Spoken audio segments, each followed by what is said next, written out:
Hello everyone, welcome back to my channel Mice Creations में मैं लता आप लोगों का स्वागत करती हूँ। तो फ्रेंड्स, आज है संडे का दिन और संडे का दिन हर किसी का ऐसा ही शुरू होता है, थोड़ा लेज़ी लेज़ी सा। बट मेरा लेज़ी तो स्टार्ट नहीं होता है, उतने ही उत्साह के साथ मैं उठती हूँ क्योंकि काम तो उस दिन भी करना होता है। बट हाँ, होम बुटीक का काम थोड़ा डिस्टर्ब हो जाता है क्योंकि सब घर पर ही होते हैं, तो इस वजह से। तो आज संडे के दिन सिर्फ मैंने सूट की कटिंग की है और एक साड़ी को जो है मैंने फॉल लगाया था बैठ के मूवी देखते हुए।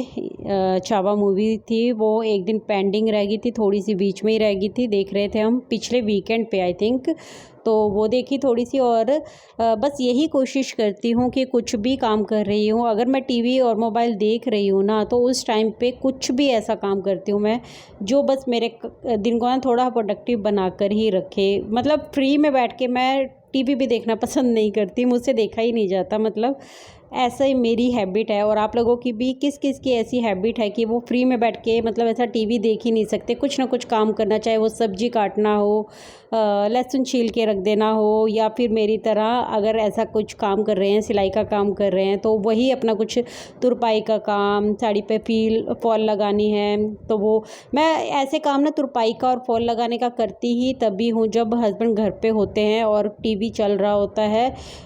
तो इस वजह से, क्योंकि सब जब घर पे होते हैं ना तो हम डिस्टर्ब होते ही हैं। एक कमरे में बैठ कर काम करना थोड़ा सा मुश्किल लगता ही है क्योंकि बाकी सब बाहर होते हैं। तो चलिए, आज की डिटेल है जो वो मैंने आप लोगों को दे दी कि संडे का रूटीन मेरा किस तरीके से शुरू होता है। और शाम को भी ऐसे ही रहता है कि शाम को भी नहीं बैठ पाती हूँ ज़्यादा, क्योंकि फिर शाम को मार्केट जाना ज़रूर से रहता है संडे वाले दिन, ताकि अगला जो पूरा का हफ्ता है वो थोड़ा सा इस तरीके से रहे कि टेंशन ना रहे कि कोई सब्जी घर में नहीं है या फ्रूट घर पे नहीं है, क्योंकि बच्चों को भी स्कूल में फ्रूट लेके जाना होता है। तो इस वजह से संडे को ये सब काम भी करने होते हैं और भी बहुत छोटे छोटे काम हैं जो अनगिनत होते हैं हमारे। अच्छा, आज का जो टॉपिक है ना वो थोड़ा सा डिफरेंट है मेरे थंबनेल से, वैसे आप समझ गए होंगे। सेलिंग के ऊपर हम बात कर रहे हैं।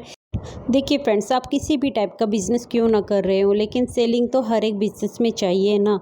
अच्छे से जितने से आप अपने कस्टमर को अपनी मतलब बातों से प्रभावित कर पाएंगे, है ना, उसी तरह से आपका काम है जो बढ़ता जाएगा, आपकी सेलिंग है जो बढ़ती जाएगी।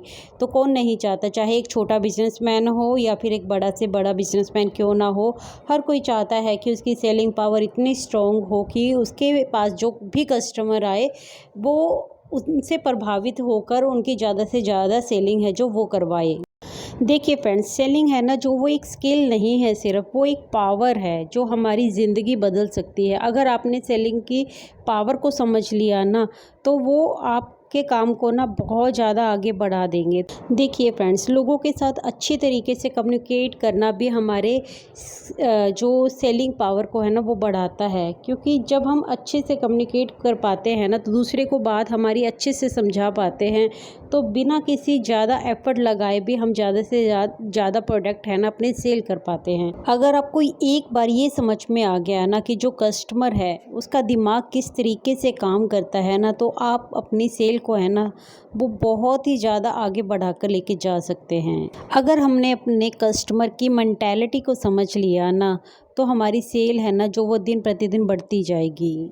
देखिए, मान लो एक कस्टमर है जो आपके पास कुछ ख़रीदारी करने के लिए आया है, लेकिन पहले 10-20 सेकंड में आपको पता चल जाता है कि वो कितना इंटरेस्टेड है। अगर वो किसी प्रोडक्ट को लेकर ना कह रहा है तो इसके पीछे ज़रूर कोई ना कोई कारण होगा, तभी तो वो ना कह रहा है। पहला है, एक तो हो सकता है लैक ऑफ अंडरस्टैंडिंग, है ना, समझ की कमी हो सकती है कि उसको समझ में ही नहीं आया कि ये आपका जो प्रोडक्ट है उसके लिए कैसे हेल्पफुल हो सकता है या उसके कैसे काम आ सकता है। दूसरा यह भी हो सकता है कि उसको विश्वास ही नहीं अभी आप पर, या आपकी कोई कंपनी है या आपका कोई भी प्रोडक्ट है या छोटा मोटा आपका जो भी बिजनेस है, तो उसको अभी आप पर उतना ट्रस्ट नहीं हुआ है कि वो बिना सोचे समझे आपसे कुछ भी खरीद ले।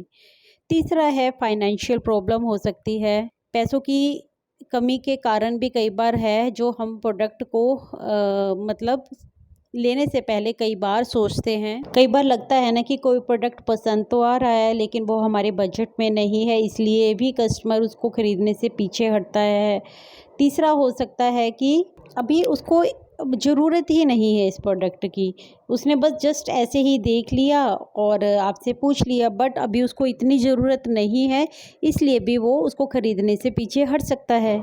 देखिए, जब कोई भी कस्टमर है आपसे कुछ भी मांग रहा है, कोई भी प्रोडक्ट के बारे में जानकारी ले रहा है, तो उसकी बातों से इतना तो ज़रूर से अनुभव हो जाता है कि उसकी बातें किस ओर इशारा कर रही हैं। अगर फाइनेंशियल प्रॉब्लम होगी तो वो भी आपको समझ में आएगा, क्योंकि वो बजट को लेकर बात करेगा, है ना, उसके प्राइस को लेकर बात करेगा।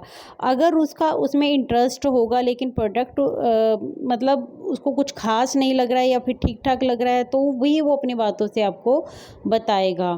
देखिए, बातें हैं ना जो बता देती हैं कि एक कस्टमर के मन में क्या चल रहा है। यही तो साइकोलॉजी है कि हमें कस्टमर के ना दिमाग को पढ़ना आना चाहिए। वो किस तरीके से अपनी बातों को जता रहा है, किस तरीके से आप उसको अपने विश्वास में लेकर अपना प्रोडक्ट है जो वो सेल कर सकते हैं। यही तो पावर है सेलिंग की, यही तो सीखना है।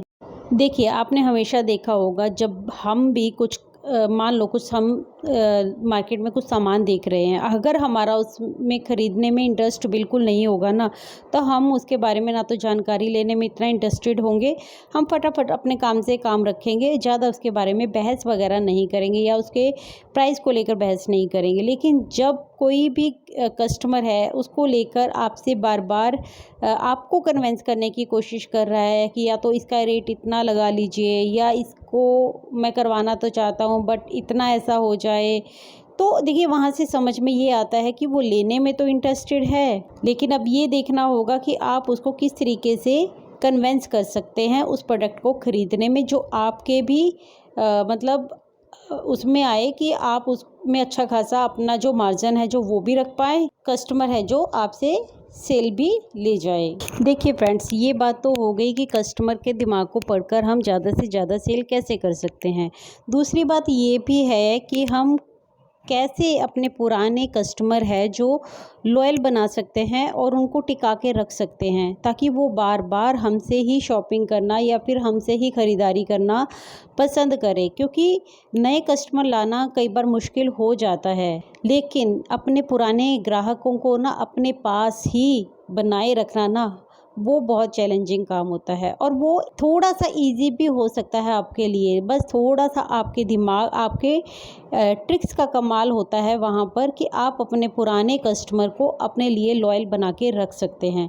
क्योंकि एक बार आपने उनके दिल को जीत लिया ना, तो वो बार बार आपके पास ही आना पसंद करेंगे। इसलिए मैं हमेशा यही फोकस करती हूँ अपने होम बुटीक में भी कि जो मेरे कस्टमर रिलायबल है ना, जो जिनको मेरे अलावा कहीं और जाना ही नहीं, तो उनके लिए तो मैं अपना 101% भी देना पसंद करती हूँ।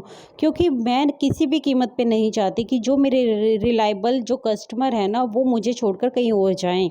तो उनका कोई इमरजेंसी का काम भी होता है तो उनके लिए हमें टाइम निकालना पड़ता है। तो इससे होगा क्या ना कि जो आपकी सेलिंग है जो परमानेंट हो चुकी है कि इस इंसान से तो अच्छा खासा। और देखिए, ये भी होता है कि कुछ रिलायबल कस्टमर हमारे ऐसे होते हैं जो एक बार में, चाहे हमारे पास 6 महीने में एक बार आए, लेकिन इतना अच्छा खासा अमाउंट का वो मतलब लेकर आते हैं ना, इतना अच्छा खासा बजट होता है उनका। ऐसे कस्टमर है ना जो किसी भी कीमत पे जाने नहीं देना चाहिए। देखिए फ्रेंड्स, ये तो आपने भी फील किया होगा कि जो भी हमारे कस्टमर रिलायबल होते हैं, जो हमारे पास आते हैं, तो वो आते क्यों हैं? क्योंकि एक तो आपने अपना काम अच्छे से करके दिया है उनको आपका काम भी पसंद आ रहा है। तो जब दोनों ही चीज़ें यहाँ पर हैं, मतलब आपका और उनका कनेक्शन है, जो संबंध है, जो वो अच्छे से जुड़ चुका है। दूसरा आपका नेचर, आपका तौर तरीका भी उनको इन बातों के लिए प्रभावित करता है, जो औरों से अलग आपको बनाएगा, जो औरों से अलग आपकी पर्सनैलिटी को दिखाएगा ना, तो ग्राहक है जो आपकी ओर आकर्षित तो होता ही है। एक बार आपने उनको अपने मतलब ट्रस्ट उसमें ले लिया ना, तो हो ही नहीं सकता कि वो आपको छोड़कर कहीं और जाएं।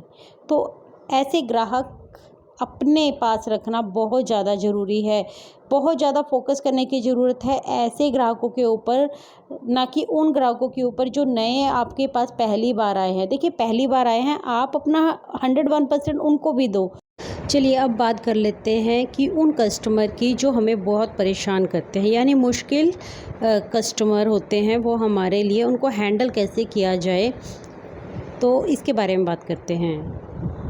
अच्छा, ये परेशानी जैसे कि मैं होम बुटीक चला रही हूँ या बाहर भी आपका बुटीक हो या फिर कुछ और भी अलग आपका बिज़नेस हो, कस्टमर तो देखिए कस्टमर ही होता है। हर जगह पे कस्टमर को हैंडल करने की टेक्निक है ना, जो वो आपको आनी चाहिए। ये बेसिकली वीडियो है ना जो सिर्फ एक होम बुटीक के लिए नहीं है या फिर बुटीक के लिए नहीं है, आपके और भी छोटे मोटे जितने भी बिज़नेस हमारे हम चला सकते हैं उनके सभी के लिए है, क्योंकि ये कस्टमर के ऊपर बेस्ड है बेसिकली। तो चलिए मुश्किल कस्टमर को हम कैसे हैंडल कर सकते हैं। देखिए ऐसे ग्राहकों में भी ना कई कैटेगरी हो सकती हैं, पहले उसके बारे में बात कर लेते हैं। क्योंकि मुश्किल ग्राहक है ना, देखिए उनकी मानसिकता को समझना बहुत ज़रूरी है। एक तो मुश्किल ग्राहक तो वो होंगे आपके लिए, लेकिन वो आपके लिए लॉयल भी साबित हो सकते हैं। अब आप पूछेंगे कैसे? क्योंकि जो मुश्किल ग्राहक होगा ना, एक तो वो बड़बोला होगा, वो बार बार आपसे कुछ ना कुछ सवाल पूछता ही रहेगा। वो गुस्सैल भी हो सकता है और वो ज़्यादा शांत भी हो सकता है ना। और ऐसा भी ग्राहक हो सकता है जो आप ही से सामान लेना तो चाहता है, बट आपसे बार बार बहस करेगा, बार बार आपसे आर्गुमेंट करेगा उसके प्राइस को लेकर, है ना। और दूसरा क्या होता है ना कि एक इस टाइप का ग्राहक भी हो सकता है जो आपके काम में ना बार बार गलतियां निकालेगा। वो ऐसा जानबूझकर भी कर सकता है, क्योंकि उसको काम तो आप ही से करवाना है, सेल मतलब सामान लेना है तो आप ही से लेना है, बट वो अपने आप को आपके ऊपर थोड़ा सा हावी करने की कोशिश भी कर सकता है। तो ऐसे ग्राहक की बस मानसिकता को समझना होता है और अपनी सूझ और बूझ के साथ उनको कन्वेंस करना होता है। जब आप कन्वेंस कर लेंगे उसको अच्छी तरह अपनी बातों में लेकर, तो आप उससे से ज़्यादा सेल है जो वो ले सकते हैं। जैसे कि मैंने होम बुटीक में भी अपना मतलब चार्ज है जो फ़िक्स कर रखा है, लेकिन कुछ कस्टमर होते हैं ना जो कहते हैं कि अरे आप इसको थोड़ा सा और कर लीजिए, देखिए ऐसे भी हो सकता है, इतना इतना बहुत है इसके लिए। लेकिन आप अगर इन चीज़ों से उनका दिमाग डाइवर्ट कर देंगे, क्योंकि देखिए अगर आप उनकी बातों में आकर आपने जो रेट लिस्ट को है जो ऊपर नीचे करेंगे, तो उसमें आपका प्रॉफिट है जो वो कम हो जाएगा। लेकिन अगर अपनी सूझ और बूझ के साथ आप कस्टमर को इस तरीके से हैंडल कर लेते हैं कि आप उनको उस की कीमत बताइए, मतलब उसकी वैल्यू को समझाइए कि देखिए इसका इतना ही है और इसकी वैल्यू इतनी है, तो आप अपनी सूझ और बूझ के साथ अपने दिमाग का खेल खेलते हुए यहाँ पर उनको कन्वेंस कर सकते हैं।